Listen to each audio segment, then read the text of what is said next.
तर एकंदरीतच भारत पाकिस्तान तणावाच्या पार्श्वभूमीवर ज्या घडामोडी घडत आहेत त्या सगळ्या संदर्भात बातचीत करण्यासाठी निवृत्त कॅप्टन शौनक कोप्पीकर सर आपल्यासोबत आहेत. सर नमस्कार. भारतानं पाकिस्तानमधील 9 ठिकाणी असणाऱ्या दहशतवादी तळांवर एअर स्ट्राईक केल्यानंतर पाकिस्तानची कुठेतरी आगळीक वाढली. गुरुवारी मध्यरात्री पाकिस्तानकडून भारतामधील काही लक्ष्य करून ही जी ठिकाणं होती त्या ठिकाणी ड्रोन हल्ले हे करण्यात आलेले आहेत. सध्या ज्या देशभरामध्ये घडामोडी घडतात एकंदरीतच पाकिस्तानने जे धाडस केलेलं आहे ते त्यांच्यावरच कुठेतरी उलटेल अशी स्थिती आहे का? एकंदरीत आपलं काय विश्लेषण? हो, नक्कीच हे त्यांच्यावर उलटण्याची शक्यता आहे. खरं म्हणजे मला वाटतं की त्यांनी ही अपेक्षा केली नव्हती की भारत इतक्या जोरदारपणे त्यांना जबाब देईल म्हणून. मला वाटतं त्यांच्या 2 अपेक्षा होत्या. एक तर भारताच्या एअर डिफेन्स मध्ये कुठे कुठे गॅप्स आहेत आणि कुठे कुठे त्यांना पेनिट्रेट करता येतील हे बघायचं.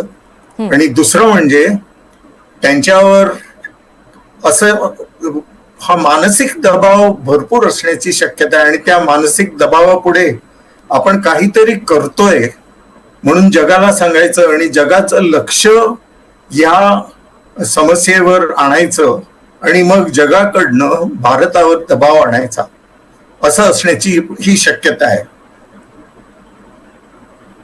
सर याला जोडून मला विचारायचं आहे, जर भारतावर दबाव आणण्याचा पाकिस्तानचा जर प्रयत्न असेल तर त्यासाठी पाकिस्तान किती सक्षम आहे? कारण आपण ज्या घडामोडी एकंदरीत पाहतोय जागतिक स्तरावर त्यांनी कर्जाची सुद्धा मागणी केलेली आहे. अशी एकंदरीत स्थिती असताना त्यांचं लष्कर असेल किंवा सरकार असेल ते किती सक्षम आहे यावर कारण मोठं प्रश्नचिन्ह निर्माण होतंय. हो नक्कीच. खरं म्हणजे ह्याच्या आधी जे फोटोज आलेत की भारताने जेव्हा हल्ले केले आणि त्या 9 आतंकवादी ठिकाणावर आणि तिथे जे प्रेक्षक गोळा झाले होते त्यांच्या तोंडावरच्या रिॲक्शन्स पाहिल्या तर कळतं की ते अत्यंत सुन्न झाले होते. काय नक्की होतं हे त्यांना कळत नव्हतं आणि त्यामुळे त्यांच्यावरच स्वतःवरच तो दबाव जास्त असण्याची शक्यता आहे. हे बरोबर म्हटलंय.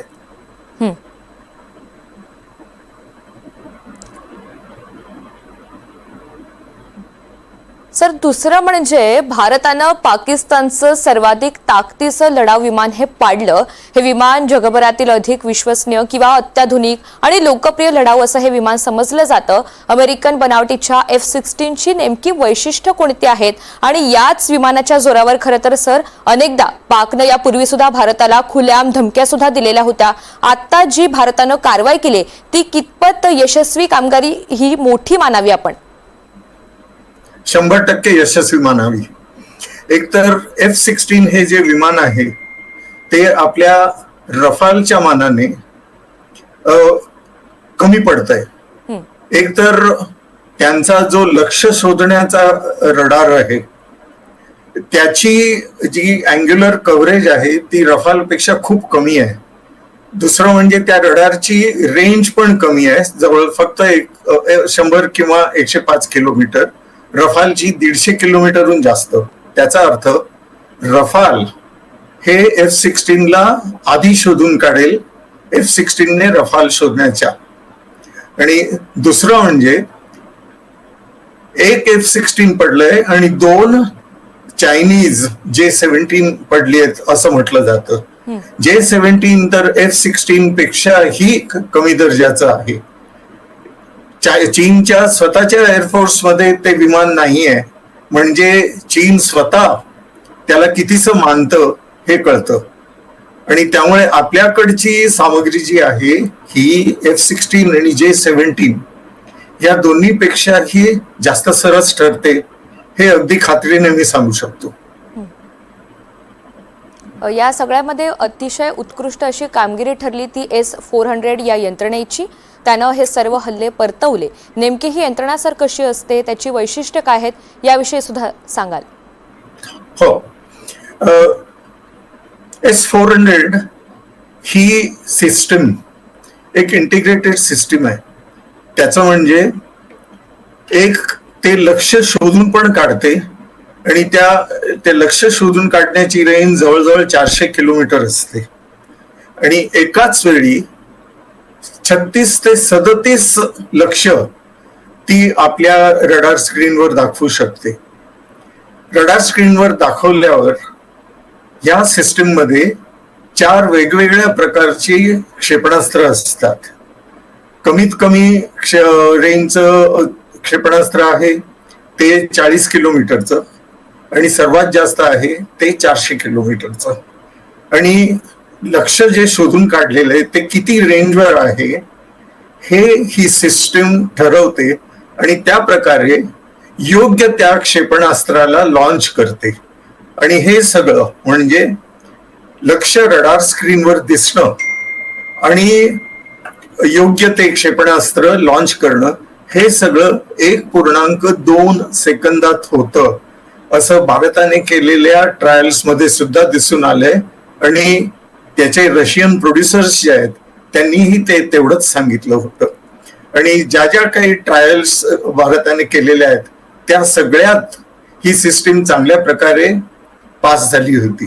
आणि त्यामुळे S-400 ही सिस्टीम जेव्हा आपल्याकडे आहे तेव्हा मला वाटतं पाकिस्तानचं वायुदल किंवा त्यांच्या आर्मीचे जे ड्रोन्स आहेत आणि क्षेपणास्त्र आहेत त्यांच्यावर भरपूर दबाव येणार आणि ते त्यांची स्वतःची जबाबदारी कमी पडणार हे एक खात्रीने आहे.